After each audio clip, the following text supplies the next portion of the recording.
Hey, what's good, ladies and gentlemen? Okay, so in the last video that I did, where I covered the very racist rant by the big racist in our country, a lot of you had some criticism on that video, which I think is absolutely valid.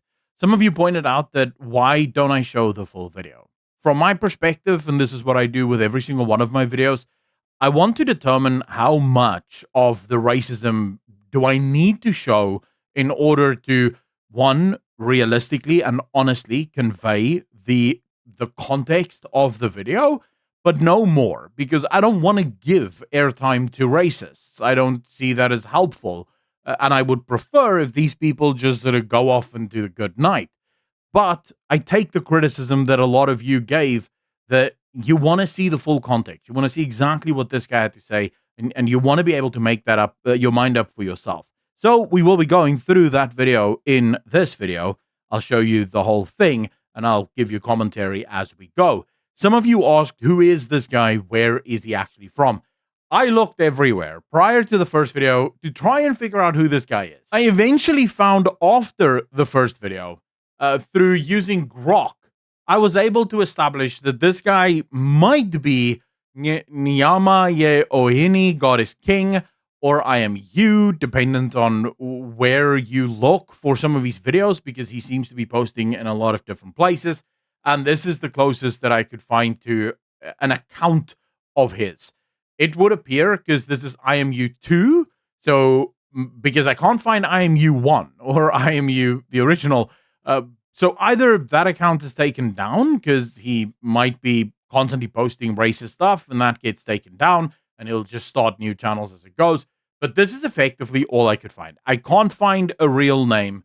I don't know how old he is or where he's from. So yeah, like that's literally the extent of what we know. But okay, so without further ado, let's get into it. I'll have a link also to this video from my profile where I commented on this. I'll have a link to that video for you in the description down below if you want to go watch it in your own time, or maybe you want to send it to other people. And then you hit that follow button on your way out, because it does help. First, and very, very quickly, there's a lot of swearing in this video, which is another reason why I didn't really want to listen to it in the first place. The guy swears a lot, so just be aware of that, please. Me, I'm ready for war. Let's go with them to war. We can't shrink ourselves with 7% population of white people. We are 93%. They are 7%. These white creatures. And they're here to demand a king like me, telling me what the fuck to do. We are glitchy, man. We are glitchy.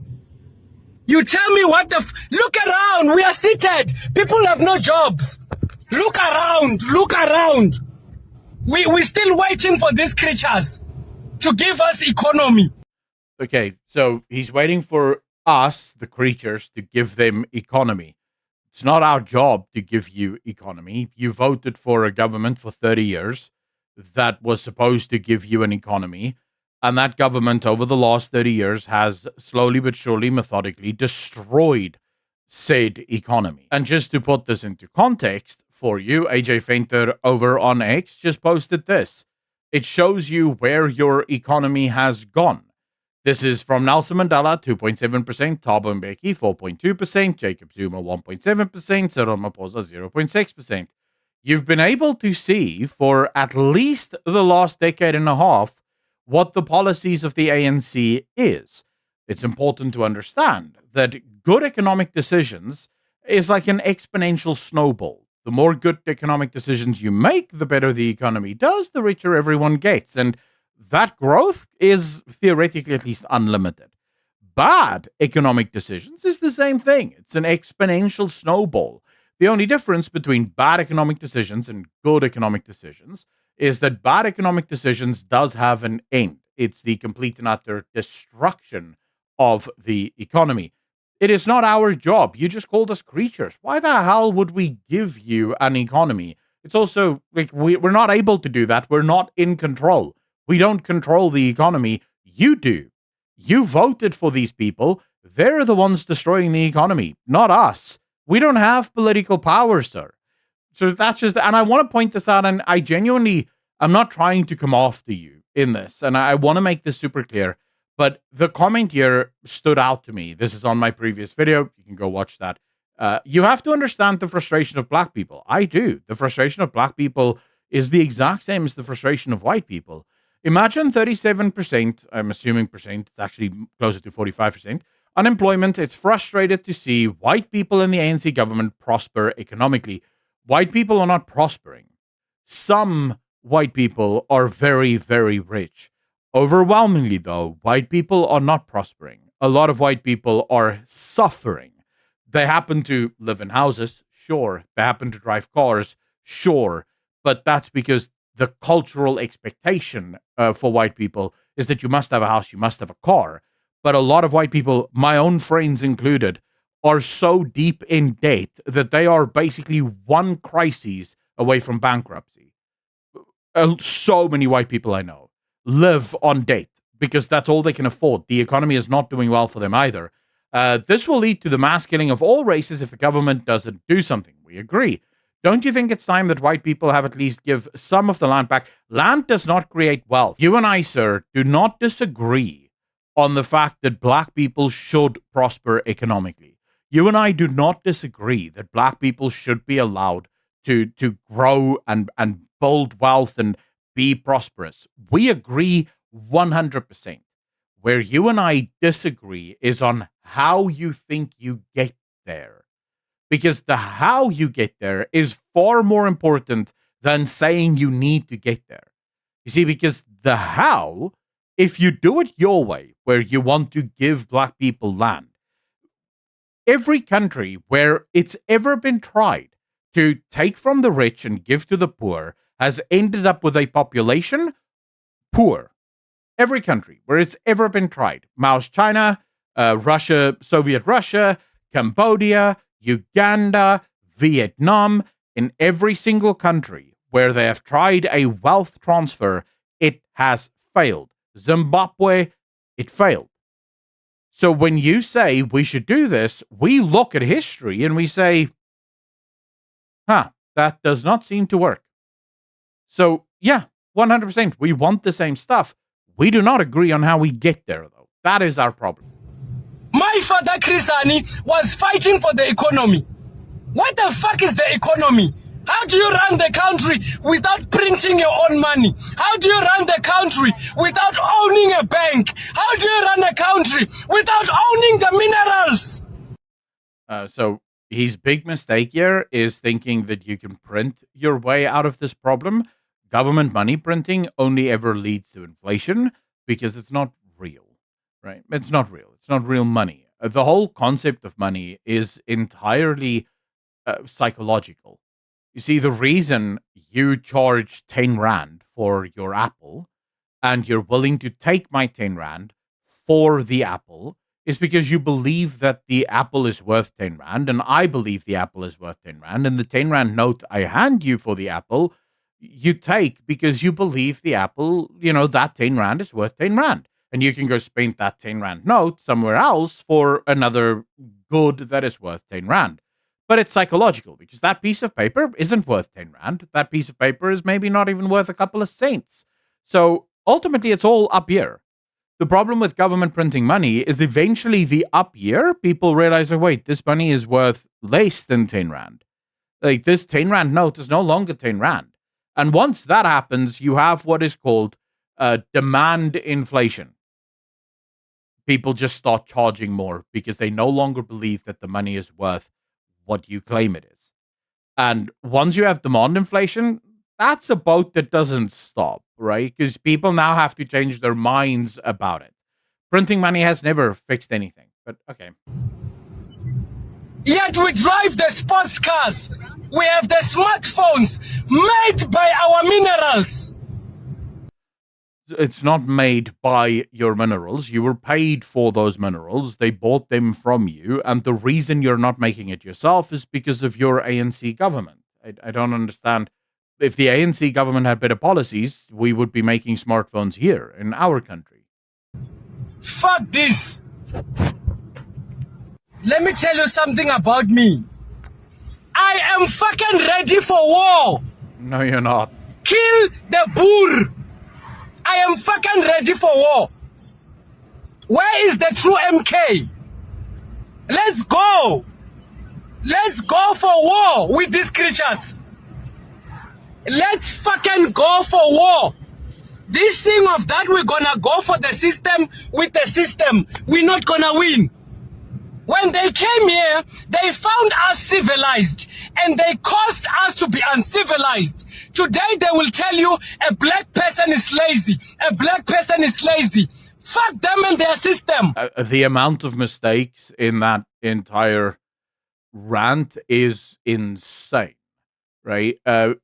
It's just, what's interesting to me is that somehow we are to blame for everything.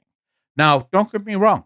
I am of the firm belief that apartheid was the wrong system and that it was a very bad system. And there's very few white people in this country that want apartheid back.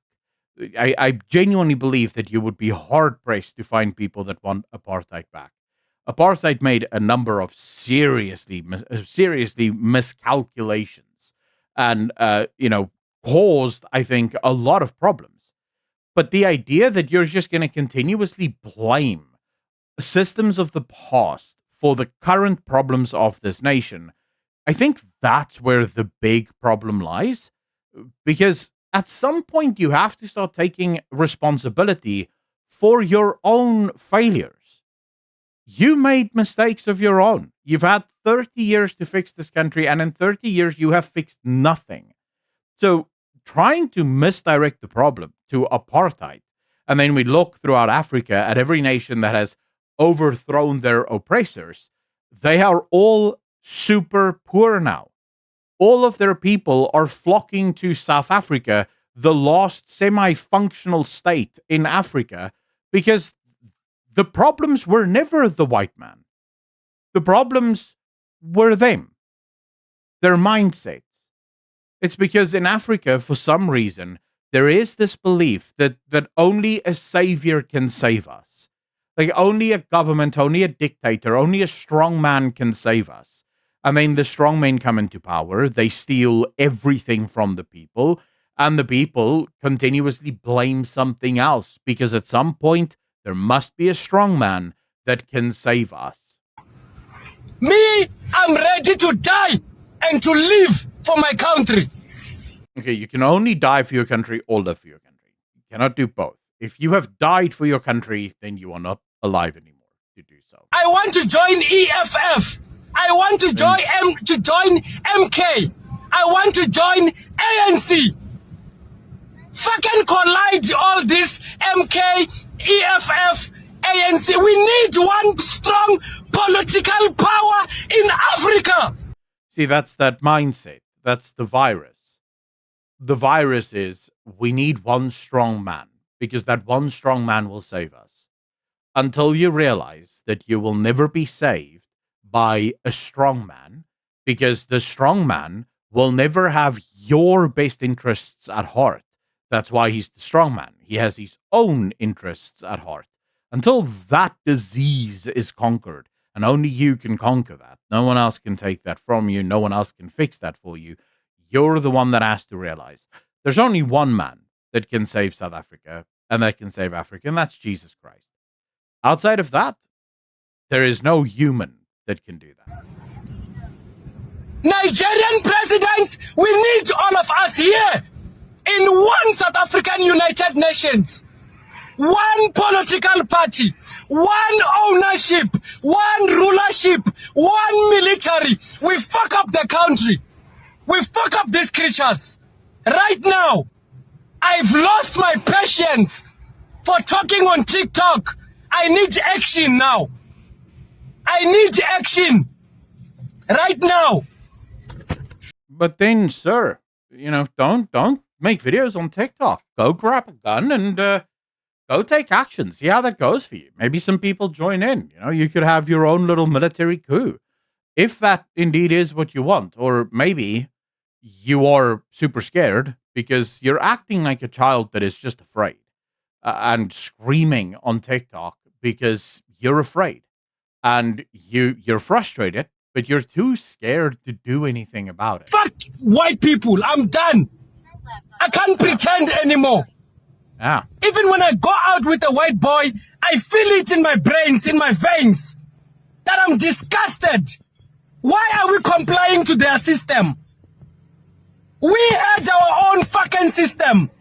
They learned the system from us. No, we didn't. Today they fucking want to govern us with this system. Don't Look, when the white man arrived on Africa, there was no political system in Africa. Africa was ruled by kings. It was a feudal continent, and there's nothing wrong with that. Europe had feudalism for a very, very long time. But the idea that we learned, what system did we learn from you? We learned from each other. Sure, there's a lot of things that white people learned from black people here. For example, it was the Khoisan, I believe, that actually taught white people how to farm on African soil because it's very different to farming on European soil. So yeah, there's a lot of learning, but that's usually how it goes. The idea that you had the system and then we stole the system from you, that's just completely wrong. That's completely rewriting what is historically accurate. fuck around. Don't fuck around. They learned to bath from us, the white people. They don't know how to bath. They didn't know how to dress. That's why they kill. Let's go for war. Put me in the front. I will lead the war. Then go for it, man. Put me in the front. I will put a bullet. I'll be the first to kill a Boer. I'll be the first to kill a white man. I, myself. No one is stopping you. Like, you could go now and have it out if you truly believe it. If you truly believe that you are this brave little man, then go for it. Like, by all means, man. No one is stopping you. I don't know why what are you trying to do? Are you hoping that more people will join you so that you don't stand alone? Because, yeah. I'm done.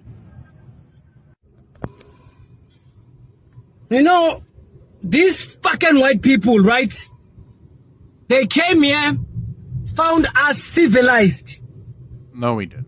As they found us civilized, they made us to be uncivilized. We found you living here. It has nothing to do with civilized or uncivilized. From our perspective, right, from the way that European civilization had evolved, yes, the Europeans believed that black people were uncivilized because it was so different to how we lived or how we experienced it and how we operated. But you guys were just living here, right? And to be fair, most black people weren't even in South Africa when white people arrived. The earliest known date I believe we have for the first black people actually moving into South Africa is 2 years prior. So 1652 would be the date that black people first crossed into the South African borders. Now, I realize the retort from a lot of people on that would be, well, Africa is Africa, South Africa is just your lines. I realize that you don't make those arguments when it comes to stopping foreigners from using healthcare facilities. Then suddenly those lines matter a lot, right? So either the lines matter or the lines don't matter, but we have to have some consistency in this argument. But white people didn't steal civilization from you. You weren't living like Europeans, right? And again, I'm not sitting here saying that everything white people did was absolutely correct. But I also think that there's a lot of historical revisionism. We have actual accounts of black tribes working with white people, during the early years. A lot of black tribes, for example, paid the Boer or the Afrikaner at that point to keep them safe against the Zulu and the Xhosa, because the Zulu and the Xhosa, if they weren't busy attacking each other, they were busy attacking the other tribes in Africa, or in South Africa at least. And we have evidence of this, right? So the idea that there was just from the beginning this whole exploitation of black people is not entirely true. And later, They claim that they are bringing civilization to us. Same people who were uncivilized, who learned civilization from us. They learned civilization from us. Today they fucking calling us uncivilized. Fucking white people. Fucking white people calling black people uncivilized. When does that happen? How often do you hear white people? And look, racism exists in the heart of every man. That's never going to change, right? There's always going to be racist among us. But I firmly believe that the vast majority of white people and the vast majority of black people are not racist. They don't want to kill people. They don't want to take people out. They don't want to destroy people's lives. And the vast majority of white people are not calling black people uncivilized. That I just don't agree with. But you're making these arguments because they suit you, because they make you feel less wrong, I guess, about your rant. They brought civilization. They learned civilization from us. Fuck that GPS. They learned to. I would like to point out the GPS you're using is made by a white man. It's white man technology. So, throw that out. If you don't want white people, you should get rid of that. Birth from us. They learned to do everything from us. Today, they live in fucking mansions. That's just the And house. they call us uncivilized. And they will tell you, this is the fucking problem with black people. This is the fucking problem with fucking white people. That's the fucking problem with white people. We go to their offices. We bow to their money. From the first to the second, third, the 31st, waiting for a paycheck to buy the same fucking food that they took from us. Everyone works for a paycheck. What the hell are you talking about? Everyone works for a boss and everyone works for a paycheck. And then everyone uses that money to buy food. That's how it works. If you want more jobs and better pay, you should not vote for the ANC. Fuck this country. Let's fucking fight ourselves. 7% of white population driving crazy 93% of black population. Mate, this is just not true. It's only you and a small handful of your EFF brothers and sisters that are being driven crazy by the white man. The overwhelming majority of black people do not hate white people and aren't driven crazy by white people. They're trying to look for solutions to the problem, and they all have identified the ANC as the problem. They are the ones who are uncivilized. They harvest our energy to become civilized. Because without us, they are the true creatures. June 16, they killed all of us. Muammar Gaddafi, Samora Machel, Sankara, all these leaders. All right. I promised you that I would show you the video. I have shown you the video. I hope you feel more informed. It's just a bunch of screaming. It's mostly just a bunch of nonsense. The guy clearly doesn't know his history. He clearly doesn't understand what the reality is. And I think oftentimes history is misleading. History can be very difficult because you oftentimes don't get the full picture. You only get the after effect, right? And so, yeah, like no one is suggesting that everything is roses. No one is suggesting that the history of this country wasn't very violent. My own people were driven to near extinction by the British, and genuinely so. Historians look back at the Second Boer War, and they find that, technically speaking, the white population was on the brink of complete extinction, thanks to what the British did. But we can't go on blaming the British for our mistakes or for our flaws or for the things that go wrong. You have to look ahead. You have to move forward. There's no point in constantly looking back, constantly hoping that some savior will put you back together. you have to put yourself back together. And it starts by not making racist incitement to violence rants on TikTok. It starts by taking responsibility for yourself. You see, because if you're consistently looking to move the responsibility off from yourself and onto other people, you're always going to end up at the exact same place: failure. Because it doesn't matter how much land you get, it doesn't matter how much free money you get, you'll ultimately end up as poor as you were before. Because your mind is what's keeping you poor, not the bank account. Anyways, let me know in the comment section down below what you think of this video. I did not enjoy listening to it again, but I did so because you guys asked me to do it. I'd love to read your thoughts in the comment section down below. Hit that like button if you think more people should see content like this. Hit that subscribe button and leave a comment because it really does help. Massive shout out to all of the patrons and the YouTube channel members. If you want to become a patron, just click the link in the description down below or hit that join button right below this video. Any and all support truly does help. So thank you so much for that. As always, be good to each other, be kind to each other, and I'll see all of you in the next one. Peace.